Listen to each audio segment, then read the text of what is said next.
Welcome back to the channel. In this episode, we share our morning routine to get us ready and on the move. With a blue sky canopy, we move on from Brandon Point around the bay and soak up some spectacular views and potential future parkups. We visit a beach we really should have stayed at overnight, that also stimulates the audio senses. But why? We visit a museum in the centre of Tralee. But was it any good? I have my cake taken, so she got my cake. And with the weather changing, park for night parkups just do not work out. Welcome to GetawayGeese. We are Stu and Jane, and with Harry, our Ford custom auto-camper, we share our adventures. So join us in this our rough guide series to campervanning in Ireland. If you like our videos, help us out by liking, subscribing and hitting that notification bell. It's all free. Now before we leave Brandon Point, we thought we'd share with you how we get up in the morning and get ourselves organised.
Stu's just putting the drone up. I've just met a local chap. I was having a word with him and he says how bitter and raw this area, this sort of stretch of land is. And like he said, you know, the reason there's no trees is that it's just too harsh. Boom, shakalak. One in the bag. Today we want to take a look at the other side of the bay from Brandon Point and simply cruising Harry, taking in the early morning sunshine. So we just left Brandon. We were there for 2 nights in the end, which we weren't going to be. But a storm came in. And then this morning we woke up in brilliant sunshine and it's so calm. If you're ever in this area, you've got to go to Murphy's Bar. We were almost glad there was a storm the next day and we couldn't, you know, we go and sit by the fire for a couple of hours. Had a peat fire there, not log fires, had the old peat there and a nice young lad behind the really bar. Nice lad behind the bar, yeah. And it was very much a community bar, people coming in during the course of the day, there was with the kids, all very well respected and they were just there, I guess, to talk to each other, etc. It was just really nice. It was really nice what the lad said actually. He said that they keep it open in winter because for the locals and, you know. And he said the mental well-being of the people, you know, people just meeting each other and that, which I thought was really nice. Yeah. It was the first thing he said, to be honest. Yeah, he was a real asset to Murphy's Bar. Yeah, we didn't know, we've not seen any police here, but he said there is a policeman that calls. He just drives through once a day or, you know, just to, I suppose, just to reassure the local community that there are police around. But we do think it's quite evident that there is such a sense of community in all the places we've visited.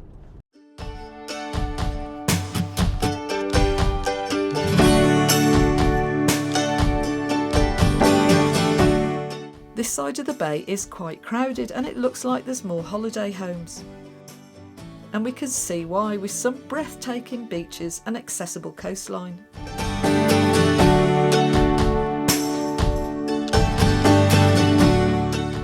And if you know what this guy is doing, could you please let us know, as we had absolutely no idea.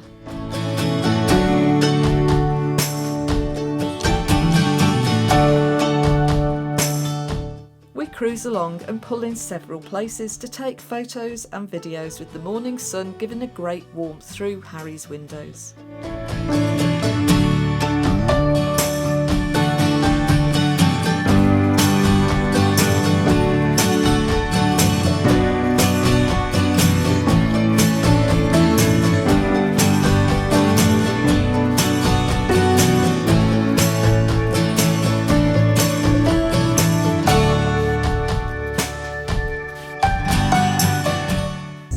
this side of the peninsula is just like a small peninsula, I guess. It's got quite a, I don't know, almost a seaside feel about it.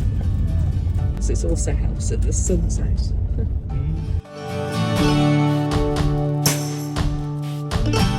And it looks like we're not alone in pulling over and just being at one with the sea.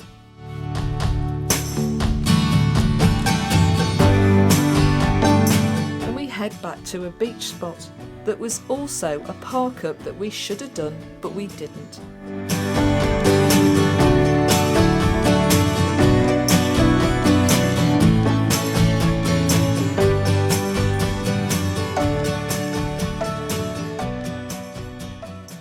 We'll just have a little walk down to the beach. Yeah, it's a lovely day today, fresh. But it's so calm today. Oh, yesterday you couldn't stand up. Oh gosh, look at the waves though, they're Look at still quite big, aren't they?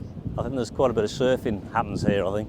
So that's where we were. That's where we were parked for the last 2 days at the end of there, but right at the end. And Murphy's Bar's about there.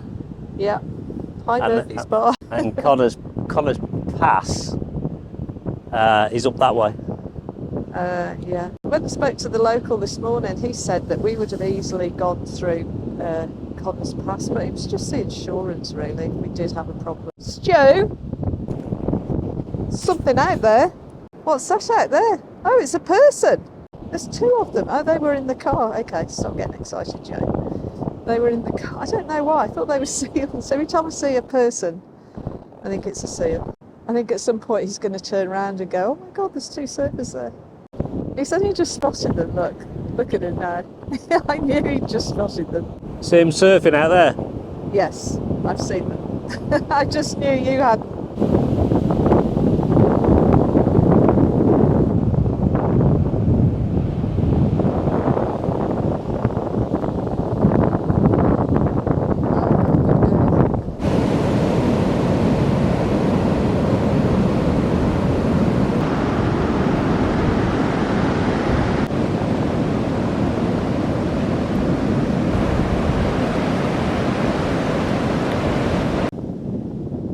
Stu and I went surfing once and we spent most of the time being bashed off. I mean, just standing up on those things is just so hard. The sound of the sea is deafening, with the stones being rolled by the waves, adding to the overall noise of the place, and it really is a sensory overload. I've started to take a lot more videos now than I've ever done on this trip, because so many sights that I've seen while we've been away that I just don't want my eyeballs to forget. The picture just doesn't cut it. And as much as we could really stop here for longer, we need to move on, as it looks like it might actually rain. He's off. Oh, we're off. The magic tour bus. That's really good. Yeah, really good. I was just saying, do you remember when we tried surfing? Yeah. It's so hard, It's isn't exhausting, it? yeah. God, we were exhausted. Trying to get up weren't we? onto the board is We spent most of our time face planked in the seabed. coughing up sea, yeah. Yeah, they make it look so effortless, don't they? Yeah. We timed that really well because it's starting to rain now. It was nice to get some fresh air after being in the van for 2 days. Today's Thursday, so this time next week we'll be getting ready to go home. Yes, we got 7 days, 6 nights, I presume. We need to be in Rosslare for next Thursday. It's Thursday today, so we're just coming off the Dingle Peninsula, so that's the last day. So that's all the peninsula's done. That's as much as we've done. So we head along towards Tralee, passing through Blennerville.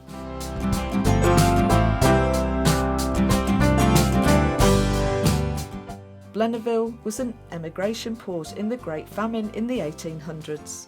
So the windmill that you can see over there is also a visitor centre, and it was restored in the 1980s, but it was originally built in the 1800s to grind and make flour.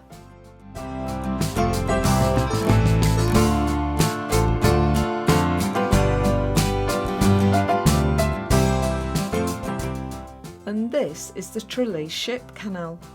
which was completed in 1846 and is 2 miles long. But we need to press on through Tralee.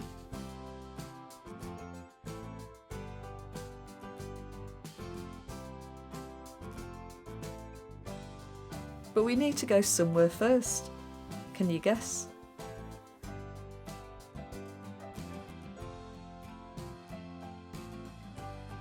Yep, it's our favourite waste disposal facility. Stu pays for a bag of rubbish, and we also get rid of any jars and cans that we can find in Harry. Yeah, I've got a Coke here, but I need to.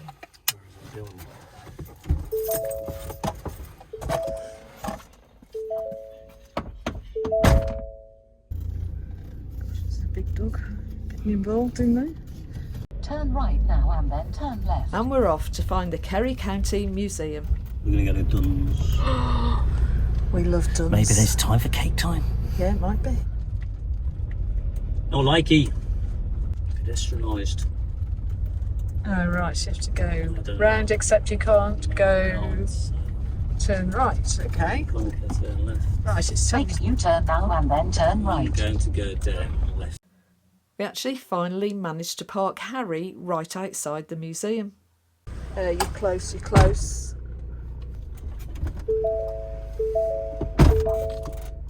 Can you see?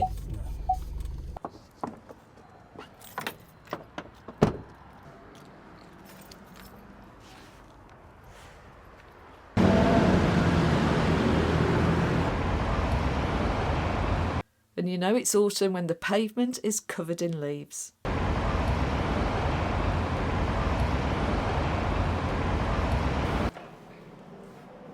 Should we start? We'll go around. Yeah, Let's go. let's do it logically. And as always, the museum costs us a very reasonable €5 each. The purpose of the museum is to tell the story of the Kerry people. So the logic approach just didn't work, as first we go to the top floor and we see a very interesting political and human story and varied life of Roger Casement, who initially worked as a diplomat for the British Foreign Office and became a staunch Irish nationalist. He was also a humanitarian activist, and he was knighted following his report on human rights abuse in the Congo. During World War I, he made efforts to gain German support to aid in Irish independence with what was known as the Easter Risings in 1916, which was also going to divert Britain's war efforts against the Germans. This great display plots the events and times of when, in 1916, he was put ashore by a German U-boat just off Tralee, 3 days before the Easter Rising, and was captured not long after that. He was subsequently arrested and charged with treason, and following a trial and an unsuccessful appeal, he was executed by hanging at Pentonville Prison. We then move on in a more chronological order, tracking Kerry man from early Neolithic times, with scenes created to tell the story of the development in the Kerry area. And as always, we find the history and the storytelling engaging. It's well done though, isn't it? Very well done, yeah. It's not overload. Which we know. Which I can't deal with overload. You can't sensory overload, you can't just deal with it, can you? I was quite interested in the one before with Roger. Casement, he's life. Yeah. Now he connected. Yeah. And we're able to connect what we've seen on our trip to date, like the hill forts with the context and the history of Ireland. And on the basement floor they have built a street scene to how Tralee would have looked and felt like. And I can definitely see that schools and children learning a lot from visiting this place. And I'm not sure what's wrong with him, but perhaps he just couldn't find a Parkup.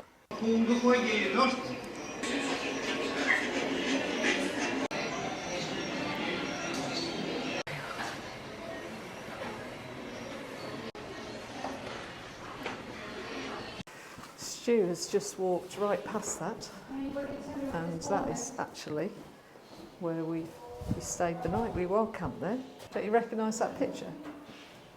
Oh yeah. Again, another great museum for £4.50, and we can't help thinking the UK have got it wrong by the amount they charge. If you go to a place and they do charge, Yeah. it would be, you'd be lucky if it was 10 quid, most of the 15 quid plus. Yeah. Whereas here, €5 seems Yeah. to be £4.80 or whatever it is, the exchange rate seems to be the going rate. I mean, maybe it's to do with funding, I don't know, maybe they get funded and they don't in the UK, but it just puts people off when attractions are so expensive. We've seen so much because it hasn't cost us a lot. We haven't paid for parking. Oh, well, maybe 3 or 4 times. They're also very well done. We keep saying it, but Yeah, it's just... the way they do it, they thread a good story through it, yeah, Tell a and it good makes you story. interested. We like, Yeah. like a good story, no matter what it is. It's just a good story. They've just found out they've got a superstore, Duns. Now we're off to Duns. Oh my goodness me. And wow, this is a busy car park.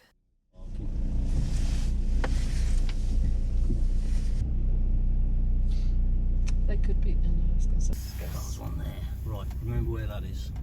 Right. By that shelter. Well, it had its reverse lights on. No, no, love, you're not going down here. No. Yeah. What's she doing? Let's go around once more and just see. No.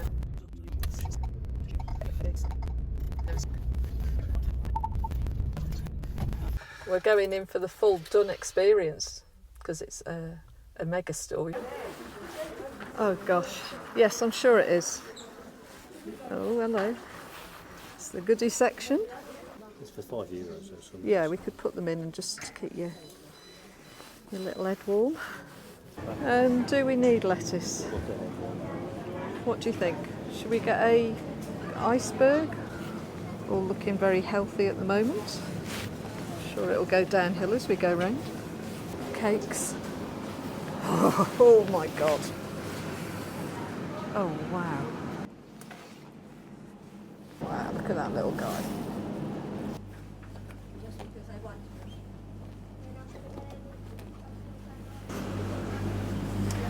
I've just taught myself out of that now.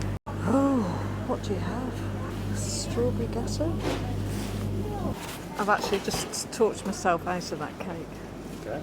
Yeah. Oh, look at those. They look nice. Do you want one? Well, we need to have There's something some for on lunch. the other side. I was going to have them. Okay. So, All right. Well, you get something, and I'll get something. I can see the constant always going in. No, I'm okay, thank you. She's put cheese testing out. Go and have some for lunch. Just go round 5 times and hope she doesn't notice you. That lady got the cake. I put that back twice. There's not a lot of healthy stuff on there, to be honest. That was terrible towards the end because that cake that I put back, took back, that it was the last cake. I could see it in the trolley and the lady in front of me and on the conveyor belt going out, so she got my cake. well, you refused to take it. She didn't get your cake. You decided not to have your cake, so therefore it was not your cake. It should have been my cake. You made a conscious decision not to have the cake. I almost felt like saying to her, excuse me, you've got my cake. Right. That's my cake. So I put the cake back and now there's a lady driving off somewhere. Happy days for her, not me. So we missed out on lunch. So it's not the best time to go shopping, is it? So Stu's eating a Danish pastry or Portuguese still. Turn left now and then enter the roundabout and take the third exit. And now we feel hungry. Traffic's really busy, isn't it?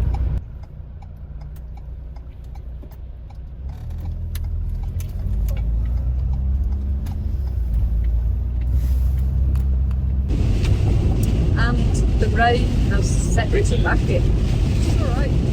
But because we've done all we want to now, so we don't care. We've got foods, we've got chocolate, we've got cakes, we've got a heater. What do you need it on? Stu has a couple of Park for Night Parkups identified, but the weather is closing in on us.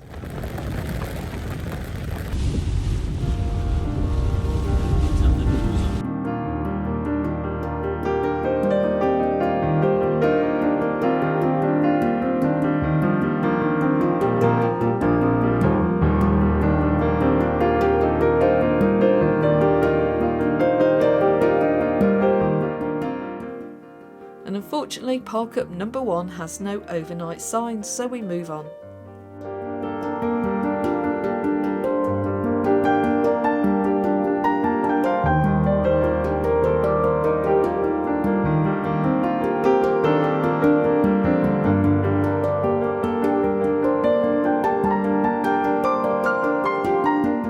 GetawayGeese. Neat GetawayGeese.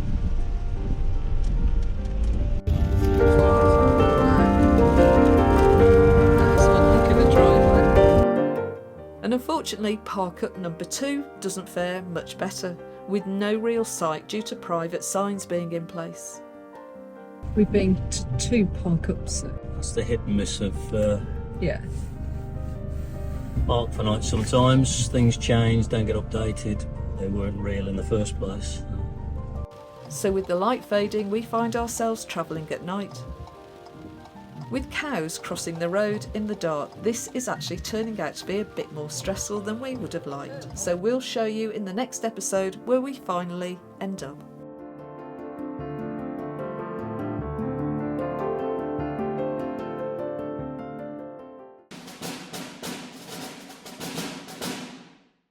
So thanks for watching, and if you enjoyed this video then help us grow the channel by subscribing, liking and commenting. And we'll hopefully see you in the next episode of Our Travels in Harry.